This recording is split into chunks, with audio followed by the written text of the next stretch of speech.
వి gold trusted gold buyers మీరు తాకట్టు పెట్టిన బంగారాన్ని విడిపించి ఈ రోజు ఉన్న మార్కెట్ ధరకు కొనబడను.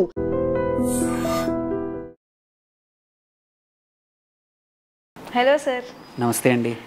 Most favourite topic, gold rate తగ్గుతుందా అసలు? 70,000కి రానుందా? ఇన్ కేస్ వచ్చినా ఎలాంటి పాసిబిలిటీస్ ఉన్నాయి మనకి? సో ఇప్పుడున్న పరిస్థితుల్లో మాత్రం ఏంటంటే కొంచెం అంటే 1,00,000 వరకు వెళ్ళింది, మళ్ళీ కొంచెం తగ్గింది. ఇది 90 దగ్గర నడుస్తుంది ఇప్పుడు దగ్గర. సో అక్కడ నుంచి 70,000కు రావచ్చు అని కొద్దిమంది ఏమంటారు ఎక్స్పెక్టేషన్స్, ఓపిక అంటే వెయిట్ చేస్తూ ఉన్నారనమాట. సో 70,000 పడిపోతుంది అనే ఆశతో ఉన్నారు చాలామంది. సో అది ఎంతవరకు అనేది వెరీ స్లిమ్ ఛాన్స్, అంటే ఎక్కువగా లేదు. సో గోల్డ్ పెరగడానికి అనేది ఓన్లీ మనొక్క ఇండియా డిమాండ్ ఒకటి సరిపోదు. చాలా కండిషన్స్ వల్ల గోల్డ్ రేట్ అనేది అప్స్ అండ్ డౌన్స్ అవుతూ ఉంటాయి. ఈ గోల్డ్ ఒకటి ఏంటంటే ఇంటర్నేషనల్ మార్కెట్స్లో కూడా లాట్ ఆఫ్ పారామీటర్స్ వల్ల గోల్డ్ ప్రైస్ ఇంపాక్ట్ అవుతుంది. వన్ ఆఫ్ ద మేజర్ కొన్ని కండిషన్స్ ఉన్నాయి. ఆ కండిషన్స్ నిజంగానే అవుతాయి అనుకుంటే తప్ప గోల్డ్ అనేది అంత ఈజీగా తగ్గదు. సో ఎందుకు తగ్గాలి అంటే ఫస్ట్ థింగ్ కావాల్సింది ఏంటంటే ప్రపంచంలో స్టెబిలిటీ, ఎటువంటి యుద్ధాలు, యుద్ధ భయాలు ఉండకపోతే ఏంటంటే సేఫ్టీ, అంత భయం లేని చోట గోల్డ్ యూజువల్లీ పడిపోయే అవకాశాలు ఉన్నాయి. బట్ అలాంటి పరిస్థితులు ఉన్నాయంటే లేవు. మీరు చూస్తే అటు రష్యా ఉక్రెయిన్ మీద, నిన్న ఉక్రెయిన్ చాలా భయంకరంగా రష్యా మీద డ్రోన్స్తో అటాక్ చేసింది. ఇప్పుడు ఇవాళ రేపు మనం చాలా పెద్ద న్యూస్ వినబోతున్నాం. ఆల్రెడీ ఉక్రెయిన్ యుద్ధం ఇంకా పెరిగే అవకాశం ఉంది. కొంచెం తగ్గింది, తగ్గుముఖం పడుతుంది అన్నది నిన్న వాళ్ళు చేసిన పనికి చాలా హ్యూజ్. మన ఇండియా పాకిస్తాన్ మధ్యలో గొడవలే కానీ, వేరే కంట్రీస్లో గొడవలే కానీ, అండ్ అన్నిటికన్నా ఇంపార్టెంట్ ఫైనాన్షియల్ ఇన్స్టెబిలిటీస్ కూడా మీరు చూసుకుంటే ట్రంప్ యొక్క టారిఫ్స్ వల్ల అన్ఎక్స్పెక్టెడ్గా చైనా మీద కానీ అన్ని కంట్రీస్ మీద వేస్తున్న టారిఫ్స్ వల్ల కానీ, సో అనిశ్చితి అనేది ప్రపంచంలో చాలా ఎక్కువగా ఉంది. అనిశ్చితి ఉన్నప్పుడు యూజువల్లీ గోల్డ్ రేటు ఎక్కువగా ఉంటుంది. అనిశ్చితి లేని చోటనే గోల్డ్ తగ్గే అవకాశాలు ఉన్నాయి. ఓకే, సో అన్సర్టెనిటీస్ అయితే ఇప్పుడున్న పొలిటికల్ అన్సర్టెనిటీస్ కానీ, ఎకనామిక్ అన్సర్టెనిటీస్ కానీ చాలా ఉన్నాయి. అవి ఇప్పుడైతే తగ్గుముఖం పట్టే అవకాశం అయితే కనబడట్లేదు. అలాంటప్పుడు గోల్డ్ ఇమ్మీడియట్గా తగ్గే అవకాశం అయితే లేదు. దెన్ ఇంకొక ఇంపార్టెంట్ ఫ్యాక్టర్ ఏంటంటే డాలర్ వాల్యూ. డాలర్ వాల్యూ పడిపోతే ఏంటంటే గోల్డ్ తగ్గే అవకాశాలు ఉన్నాయి కన్వర్షన్లో మనకి. కాకపోతే డాలర్ వాల్యూ పడిపోతే ఇంకొక ఇబ్బంది ఏంటంటే gold is a safe haven అవుతుంది. అందరూ ఎవరైతే గ్లోబల్ ఇన్వెస్టర్స్ ఉన్నారో గోల్డ్ వైపు వస్తారు. సో అంటే గోల్డ్ రేట్ పడిపోవాలంటే యాక్చువల్లీ డాలర్ వాల్యూ పెరగాల. సో బట్ ఇప్పుడున్న పరిస్థితుల్లో డాలర్ స్ట్రెంగ్త్ అవ్వాలి, బేసిక్గా స్ట్రెంగ్త్ ఎక్కువ అవ్వాలన్నమాట. బట్ ఇప్పుడు కరెంట్లీ ఉన్న కండిషన్లో స్ట్రెంగ్త్ అయ్యే అవకాశాలు 50-50 ఛాన్స్ ఉంది. ఎందుకంటే అమెరికన్ ఎకానమీయే కానివ్వండి, అమెరికాలో ఉన్న పరిస్థితుల వల్ల కూడా డాలర్ యాక్చువల్లీ వీక్ అయింది. ఇప్పుడు చూసుకుంటే ఇండియాకి డాలర్ కూడా లాస్ట్ ఫ్యూ డేస్లో రేట్ 85 దగ్గరకు వచ్చేసింది. మొదలు 89-90 దగ్గరకు వెళ్ళిన కన్వర్షన్ ఇప్పుడు తగ్గిపోయింది. అంటే డాలర్ వీక్ అయింది. సో డాలర్ వీక్ అయితే మనం గోల్డ్ ఇంపోర్ట్ చేసుకుంటాం, బట్ మనం తగ్గచ్చు. But on the whole gold price అయితే పెరుగుతుంది గ్లోబల్గా. సో ఎందుకంటే డాలర్ వీక్ అయితే సేఫ్ హెవెన్ గోల్డ్ అవుతుంది, గోల్డ్ వైపు అందరూ మల్లుతారు కాబట్టి అదొకటి.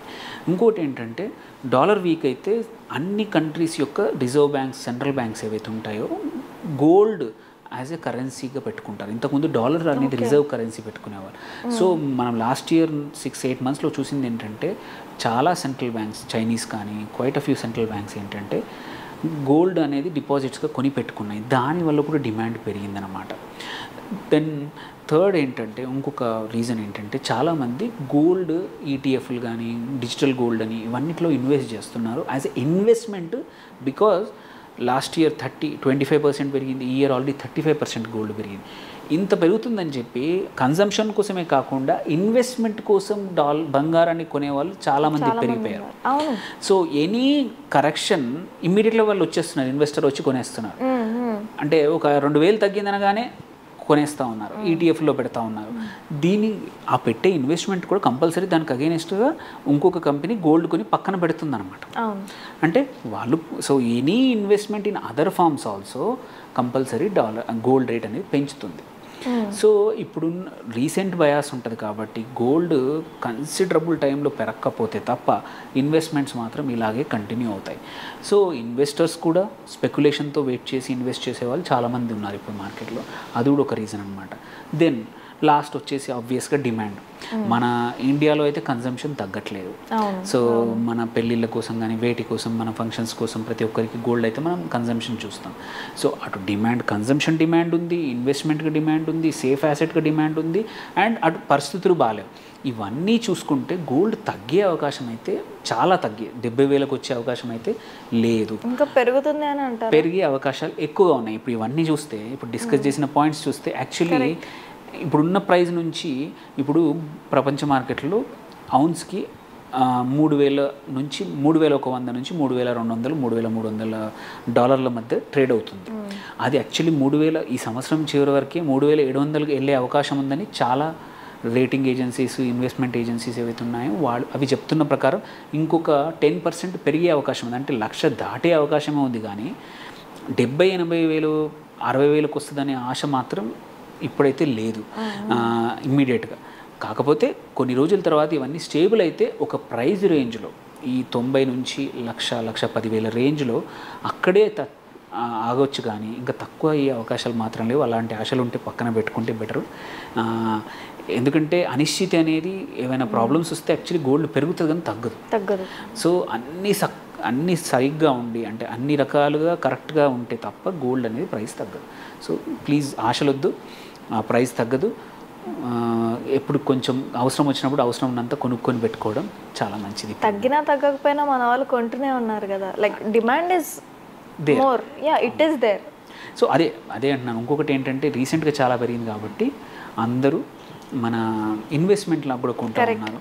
సో అటు కన్జంప్షన్ కోసం వాడడానికి కొనేవాళ్ళు ఉన్నారు, ప్లస్ ఇన్వెస్ట్మెంట్ కోసం కూడా.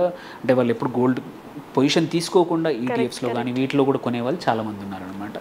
సో 2 రకాల వ్యక్తులు ఉన్నారు కాబట్టి గోల్డ్ అంత తొందరగా పడదు.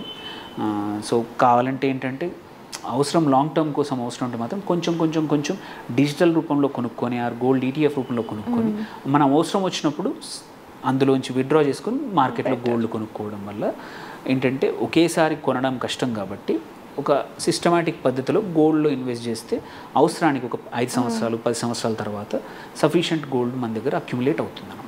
దీంతో పాటు లైక్ గోల్డ్ ఎక్కువ అవుతుందని సిల్వర్ వైపు మళ్ళుతున్నారు కదా. సిల్వర్ కూడా ఇంక్రీజ్ అయ్యే ఛాన్స్ ఉందంట కదా. ఎస్ అండ్ సో వెండి యాజ్ ఏ ఇన్వెస్ట్మెంట్ కూడా లాస్ట్ 1 or 2 years నుంచి చాలా పెరిగింది. అది కూడా ఇప్పుడు 1,00,000 దాటింది కేజీ కొన్ని. సో అది గోల్డ్ సిల్వర్ ఒక ఆల్టర్నేట్ కన్జంప్షన్. అంటే ఎవరైతే గోల్డ్ వస్తువులు వాడుతూ ఉన్నారో వాళ్ళు ఇప్పుడు సిల్వర్ వైపు మొగ్గినా కానీ సిల్వర్కి ఏంటంటే చాలా అదర్ యూజెస్ ఉన్నాయి. ఇక్కడ గోల్డ్కి మాత్రం కొన్ని అవసరాలే ఉన్నాయి. ఇండస్ట్రీలో కొన్ని వాటిల్లోనే గోల్డ్ వాడతారు, బట్ సిల్వర్ అనేది చాలా రకాల ఇండస్ట్రీలో వాడతారు. సో సిల్వర్ కూడా గోయింగ్ ఫార్వర్డ్ ఈ గోల్డ్ ప్రైస్ వల్ల ఉండొచ్చు, వాటి అవసరాలు ఎస్పెషల్లీ సెమీ కండక్టర్స్లో కానీ బ్యాటరీస్లో కానీ ఈ న్యూ ఏజ్ సెక్టర్లో silver is a quite commonly used. So going forward silver usage ఎక్కువ అవుతుంది కాబట్టి, అండ్ ఇటు గోల్డ్ నుంచి వచ్చే వాళ్ళు కూడా ఉన్నారు కాబట్టి సిల్వర్ ప్రైస్ కూడా గోయింగ్ ఫార్వర్డ్ పెరుగుతుంది. బట్ సేమ్ రేంజ్లో పెరుగుతుందో లేదు, బట్ పెరగడం అయితే పెరిగే అవకాశాలు ఉన్నాయి. So better to choose digitalise gold అంటారు. అయితే ఇన్వెస్ట్మెంట్ ఎవరైతే ఒకేసారి కొనలేరో వాళ్ళు పార్ట్ డిజిటల్ అయితే ఏంటంటే మీరు 5,000 10,000 ఎంత ఉన్నా కానీ కొంచెం ఇన్వెస్ట్ చేసుకుంటూ ఓవర్ పీరియడ్ ఆఫ్ టైం నువ్వు అక్యుములేట్ చేసే అవకాశాలు ఉన్నాయి. అందుకోసం ఈ పద్ధతిలో కొనుక్కోవచ్చు. అదే నువ్వు ఒక షాప్కి వెళ్ళి నాకు 10,000 రూపాయల బంగారం కావాలంటే నీకు 1 గ్రామ్ వస్తుంది. అది ఎంత నిజమా, అంటే ఎంత కరెక్టా, అది ఎక్కడ దాచిపెట్టాలి, గొడవ లేకుండా ఉన్నప్పుడల్లా కొంచెం పెడతా పోతా ఉంటే ఒక 2 లక్షలు 3 లక్షలు అయిందనుకోండి, ఒక 3 తులాలు వెళ్ళి కొనుక్కోవచ్చు ఆ రోజే. సేమ్ ప్రైస్, ఎందుకంటే గోల్డ్ ఎంత పెరుగుతుందో నీ వాల్యూ కూడా అంతే పెరుగుతుంది కాబట్టి. సో ప్రాక్సీగా నువ్వు గోల్డ్ కొనే బదులు ఒక ఇన్వెస్ట్మెంట్ చేసుకొని అవసరానికి, ఇప్పుడు సపోజ్ మీ పిల్లలకి ఒక 5 years తర్వాత పెళ్ళికి అక్యుములేట్ చేయాలనుకుంటున్నారు, ఉన్నప్పుడల్లా 50,000 1,00,000 అందులో పెట్టేసి ఆ టయానికి ఒక 10 లక్షలకు అక్యుములేట్ అయ్యాయి అనుకోండి, దానికి తగ్గట్టు బంగారం అదే రోజు మార్కెట్లో కొంటే అదే ప్రైస్కి వస్తుంది. అంతే వస్తువులు కొనుక్కుంటే సో ఏంటంటే ఇట్స్ ఎ ప్రాక్సీ అనమాట. సో ప్రాక్సీ ఇన్వెస్ట్ చేసుకుని బెటర్ అనమాట. సిస్టమేటిక్గా ఆరు ఉన్నప్పుడు కొంచెం కొనేస్తే better. Correct. Thank you sir. Thank you అండి.